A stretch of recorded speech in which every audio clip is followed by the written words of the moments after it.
Hi, this side स्पर्श Bagga, founder of online promotion house and digital business coach. आज आपसे बात करूंगा ट्विटर के बारे में। ट्विटर एक ऐसी कंपनी है जिसने काफी कम टाइम में काफी अच्छा नाम कमाया। वर्ल्ड वाइड काफी सारी कंपनीज ऐसी है इंटरनेट से रिलेटेड जिन्होंने काफी अच्छा नाम कमाया, जिसमें ट्विटर भी एक है। फेसबुक, गूगल, अलीबाबा, ये तो बेसिकली सब जानते ही है।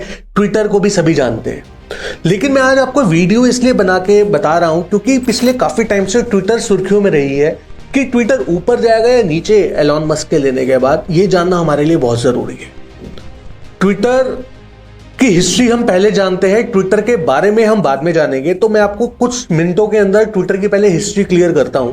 The world's richest man has taken control over one of the most influential platforms on the planet. Elon Musk has finally completed his purchase of Twitter. Elon Musk is set to be the new owner of Twitter by 5 p.m. tomorrow, and he's already making himself at home at Twitter. कि 2006 में Twitter की स्थापना होती है और 2012 आते आते Twitter का डेटाबेस हो जाता है 150 मिलियन यूजर्स का। तो आप समझ सकते हैं कि उसने 6 साल के अंदर अपना कितना बड़ा डेटाबेस कर लिया। कि 2012 में ट्विटर के पास करीब 15 करोड़ का डेटाबेस था। लेकिन अब प्लस पॉइंट क्या था कि ट्विटर का जो डेटाबेस था वो ज्यादातर प्रीमियम क्लाइंट्स का था। प्रीमियम क्लाइंट्स जैसे कि सेलिब्रिटीज, पॉलिटिशियंस, काफी हाई लेवल के क्लाइंट्स का डेटाबेस था। अब ट्विटर फिर रेवेन्यू मॉडल पे जाता है, क्योंकि जब प्रीमियम डेटाबेस होता है तो ब्रांड्स भी कनेक्ट करते हैं वहां पे एडवर्टीजमेंट्स के लिए। तो वहां से उसका रेवेन्यू आना स्टार्ट होता है, जिसकी वजह से उसकी कंपनी प्रॉफिटेबल बनती है। यहां तक तो सबको पता है, फेसबुक भी इसी कंसेप्ट पे काम करता है। लेकिन ट्विटर के कुछ माइनस पॉइंट्स थे जिसकी वजह से मुझे लगता है कि ट्विटर का डाउनफॉल स्टार्ट हुआ। और वो माइनस पॉइंट पे सबसे बड़ा पॉइंट था कि ट्विटर ने अपने प्रीमियम क्लाइंट्स को भी वैल्यू नहीं दी। कैसे वैल्यू नहीं दी? जैसे अभी हमने एक इंसिडेंट सुना कि कंगना रनौत ने ट्विटर पे एक पोस्ट डाला। अब ऑब्वियस सी बात है, ट्विटर एक सोशल प्लेटफॉर्म है, हम सभी जानते हैं। और कंगना रनौत ने एक पोस्ट डाला और ट्विटर ने उनका अकाउंट सस्पेंड कर दिया। इसी तरह से ट्रंप का अकाउंट भी सस्पेंड कर दिया। अब इतने बड़े प्लेटफॉर्म को इतनी सी समझ होनी चाहिए कि अगर आप इतने बड़े बड़े क्लाइंट्स को हैंडल कर रहे हो तो वो आपके ट्विटर जैसे प्लेटफॉर्म के मोहताज नहीं है। अगर आप उनका अकाउंट ब्लॉक कर दोगे तो उनकी फैन फॉलोइंग उनको कहीं और प्लेटफॉर्म पे जाके भी फॉलो कर सकती है, क्योंकि वो ट्विटर की वजह से उनको फॉलो नहीं कर रहे, वो उनकी ब्रांड वैल्यू की वजह से उनको फॉलो कर रहे हैं। और इसमें कंगना रनौत ने अपने स्टेटमेंट में ये बोला भी कि अगर मुझे ट्विटर बैन कर भी देता है तो I have so many other platforms as well. और डोनाल्ड ट्रंप ने तो अपना खुद का ही सोशल प्लेटफॉर्म बना लिया। तो ये कहीं ना कहीं एक बहुत बड़ा मैसेज है डिजिटल प्लेटफॉर्म्स के लिए कि इतने बड़े प्रीमियम डेटाबेस को संभालना आपके लिए आसान नहीं है। अगर आपको कुछ भी रूल्स फॉलो कराने हैं तो आपके पास एक प्रॉपर गाइडलाइंस होनी चाहिए, एक प्रॉपर स्ट्रक्चर होना चाहिए, जिसकी वजह से वो रूल्स फॉलो हो पाए। इसी का मिलता जुलता एग्जांपल एक YouTube के साथ भी है। लेकिन YouTube, गूगल अभी तक अपने क्वालिटी मेंटेन कर रखे हैं। उसका एक जीता जागता एग्जांपल देके मैं आपको समझाता हूं। संदीप माहेश्वरी को आप में से बहुत सारे लोग जानते हैं, मैं भी जानता हूं। संदीप माहेश्वरी ने कभी काफी टाइम पहले वादा किया था कि मैं अपने चैनल को कभी मोनेटाइज नहीं करूंगा। मोनेटाइज का मतलब कि मैं अपने चैनल पे कभी ऐड एक्टिवेट नहीं करूंगा, मैं अर्निंग नहीं करूंगा उससे।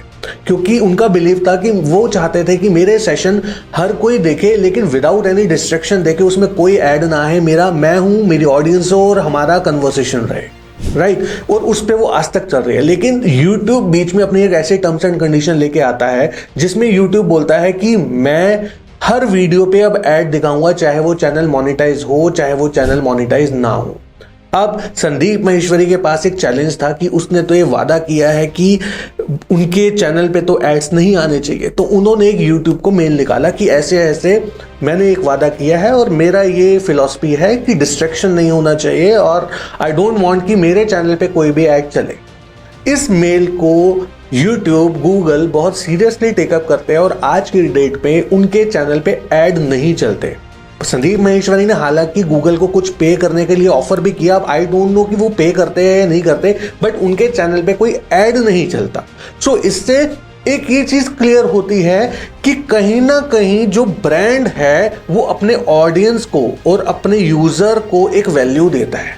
और इतने बड़े यूजर को, क्योंकि मैंने प्रीमियम डेटाबेस की बात करी, तो प्रीमियम डेटाबेस यूट्यूब के लिए प्रीमियम है कहीं ना कहीं संदीप माहेश्वरी जी, और कहीं ना कहीं कंगना रनौत, डोनाल्ड ट्रंप, अगर वो प्रीमियम ट्विटर के लिए नहीं थे तो इस वजह से उन्होंने अपने दूसरे प्लेटफॉर्म्स को राइट चूज किया।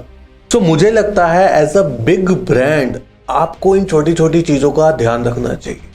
और अगर आप बड़े ब्रांड नहीं है, बड़ा ब्रांड बनना चाहते हैं और आप चाहते हैं कि डिजिटल की दुनिया पे आप भी छाएं, तो आप मुझसे कांटेक्ट कर सकते हैं। मैं आपके डिजिटल को बिजनेस को बिल्कुल डिफरेंट डायरेक्शन में लेके जा सकता हूं। I am a master in internet. So मेरा ईमेल आईडी डिस्क्रिप्शन में है, info@sparshbagga.com। You can mail me any time. हम इस पे बात कर सकते हैं। I can give you business coaching on the digital business, और हम आपके बिजनेस को बहुत ऊंचाइयों तक लेके जा सकते हैं अगर आप एक विजनरी बिजनेसमैन है तो। अब मैं आता हूं अपने मेन टॉपिक इलॉन मस्क पे। इलॉन मस्क ने ट्विटर परचेज किया, ये आप सभी जानते हैं। इसी साल जन से उन्होंने शेयर खरीदना स्टार्ट किया, फिर अप्रैल में ज़्यादा शेयर खरीदे। ये कहानी आप जानते हैं यूट्यूब पे, और आप गूगल कर सकते हैं, आपको पूरी कहानी पता लग जाएगी कि उन्होंने कैसे कैसे ट्विटर खरीदा। लेकिन बीच में एक टाइम ऐसा आया जहां पे वो ट्विटर को खरीदना नहीं चाहते थे, लेकिन उन्होंने ट्विटर को खरीदा। अब क्या उसके पीछे की कहानी थी, मैं उस पर वार्तालाप नहीं करूंगा, बट मैं अब आपको फ्यूचर दिखाने की कोशिश करूंगा कि ट्विटर का क्या फ्यूचर हो सकता है। क्योंकि मैंने एनालाइज किया कि जो एलॉन मस्क है वो मशीनरी लवर है। एलॉन मस्क की जितनी भी ज़्यादातर कंपनीज है वो मशीनरी से रिलेटेड है। टेस्ला, स्पेसएक्स और सोलर सिटी, वो ज़्यादातर मशीन से बात करते हैं, और उनका एटीट्यूड, उनका बिहेवियर भी मशीन से रिलेटेड है कहीं ना कहीं। बट वो ट्विटर में हाथ क्यों डालते हैं, आई डोंट नो। मैं आता हूं अपने मेन टॉपिक कि ट्विटर का फ्यूचर बड़ा है, ब्राइट है, या वो फॉल करने वाला है। देखिए, इलॉन मस्क ने ट्विटर में एंट्री करी है, और इलॉन मस्क को जो मैं जानता हूं, जो मैंने इलॉन मस्क के बारे में देखा है, इलॉन मस्क एक बहुत ही खतरनाक बिजनेसमैन है। वो खतरनाक अभी तक क्यों थे? क्योंकि उन्होंने जो भी रिस्क लिया वो मशीनरी के साथ लिया, राइट। और मशीनरी में उन्होंने टेस्ला बनाया, उन्होंने स्पेसएक्स बनाया, उन्होंने सोलर सिटी बनाई, लेकिन पेपाल से वो बहुत जल्दी से बाहर हो लिए, जबकि पेपाल से उन्होंने स्टार्टिंग करी थी। तो कहने का मेरा मतलब ये है कि उनका जो बैकग्राउंड है वो मशीनरी लवर है, और उनका बिलीव भी मशीनरीज की तरफ ज़्यादा है। और यही रीज़न रहा होगा, जहाँ तक मुझे लगता है, कि वो ट्विटर से बैक स्टेप कर रहे थे खरीदने के टाइम के बाद, जब उन्होंने अपनी कमिटमेंट दिया ट्विटर को कि आई विल बाय ट्विटर, और वो फिर बैक स्टेप करना स्टार्ट कर दिया उन्होंने कि आई विल नॉट बाय, और उन्होंने अपने तथ्य रखे, उन्होंने अपने विचार रखे कि इस वजह से मैं नहीं लेना चाह रहा। ये चीज़ इनके बैकग्राउंड में दिखती भी है। अगर आप देखें कि जब ट्विटर की डील हो रही थी इलॉन मस्क के साथ, तो पहले इलॉन मस्क ने ऑफर किया, और उसके बाद इलॉन मस्क बैक स्टेप पे जाने लगे। फिर ट्विटर ने इलॉन मस्क पे केस कर दिया, फिर इलॉन मस्क को ट्विटर लेना पड़ा, क्योंकि इलॉन मस्क को भी पता था कि शायद मैं गलत जगह पे हाथ डाल रहा हूँ। हो सकता है पता हो सकता है ना पता हो, क्या स्ट्रेटेजी रही हो, मैं उसमें भी अभी बात नहीं करूंगा। लेकिन अगर मैं बात करूं एक इंटरव्यू की, जो आप में से बहुतों ने शायद देखा और बहुतों ने ना देखा हो। एक इंटरव्यू हुआ था, एक कन्वर्सेशन हुआ था जैक मा के और इलॉन मस्क के बीच, जिसमें जैक मा ने ह्यूमैनिटी पे बात करी थी, ह्यूमन जॉब्स पे बात करी थी, अपने आप को पहचानने पे बात करी थी, और जो इलॉन मस्क थे उन्होंने फ्यूचर विजन्स पे बात करी थी, उन्होंने मशीनरीज पे बात करी थी, उन्होंने मंगल ग्रह पे बात करी थी। तो कहीं ना कहीं मुझे ये लगा कि इलॉन मस्क के दिमाग में बहुत क्लियरिटी है कि भैया मशीनें आने वाले टाइम का फ्यूचर है, जॉब्स नहीं रहेगी। और I say human being will be controlled by machines. I never think about it. I think it's impossible. Jack Ma का पॉइंट ऑफ व्यू ये था कि मशीनें चाहे जितनी मर्जी आ जाए, इंसान हमेशा पलता रहेगा, इंसान हमेशा जीता रहेगा, जो मुझे मेरा पॉइंट ऑफ व्यू जहां पे मैच करता था। लेकिन मैं इलॉन मस्क को गलत नहीं बोलूंगा, हर किसी का अपना पॉइंट ऑफ व्यू होता है।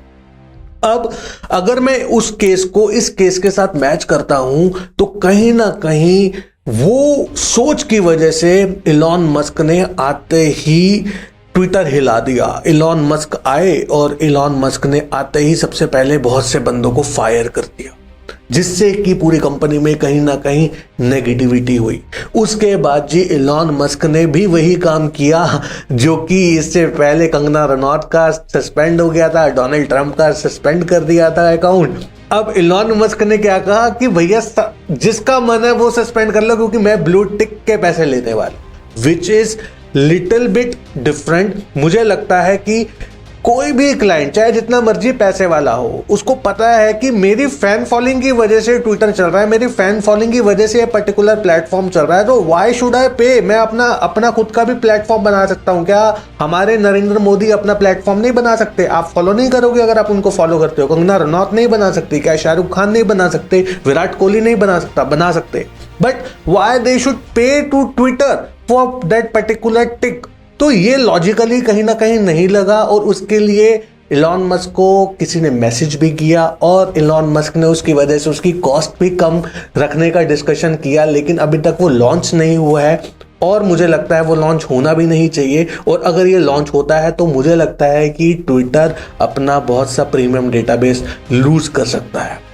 सो अगर आपको ये वीडियो पसंद आ रही है तो आप इस वीडियो को लाइक करें, शेयर करें, और कहीं ना कहीं अगर आपको अपने बिजनेस में कोई प्रॉब्लम आ रही है, अगर आपको लगता है कि आपके बिजनेस को इंटरनेट पे जाना है, तो आप मुझसे कांटेक्ट करें। मैं आपके बिजनेस को बहुत ऊंचाइयों तक लेके जा सकता हूं इंटरनेट के थ्रू। मुझे लगता है कि ट्विटर के पास बहुत बड़ा पोटेंशियल है, शायद वो गूगल से भी आगे निकल सकता है, लेकिन उसके लिए उसका वैसा सोचना बहुत ज़रूरी है। तो अगर आपका ऐसा लगता है तो कमेंट बॉक्स में लिखिए, और अगर आपका कुछ दूसरा व्यू है तो भी आप कमेंट बॉक्स में लिखिए, हमारे साथ शेयर करिए, हम उस पर चर्चा करेंगे। और अगर आपका कोई फेवरेट टॉपिक है, किसी पे आप वीडियो बनवाना चाहते हैं गूगल पे, मेरी नेक्स्ट वीडियो गूगल पे भी है कि जिसमें गूगल की फ्यूचरिस्टिक सोच पे हम बात करेंगे। और उसके अलावा अगर आपके कोई टॉपिक है किसी भी कंपनी से रिलेटेड, आप वो टॉपिक शेयर करें। और अगर आपके बिजनेस में कोई प्रॉब्लम है, आप अपने बिजनेस को इंटरनेट पे एक बड़े लेवल पे देखना चाहते हैं, तो आप मुझे मेल कर सकते हैं। हम बिजनेस कोचिंग भी देते हैं, हम सेल्स कोचिंग भी देते हैं, और बिजनेसेस को बड़ा बनाते हैं। Thank you so much.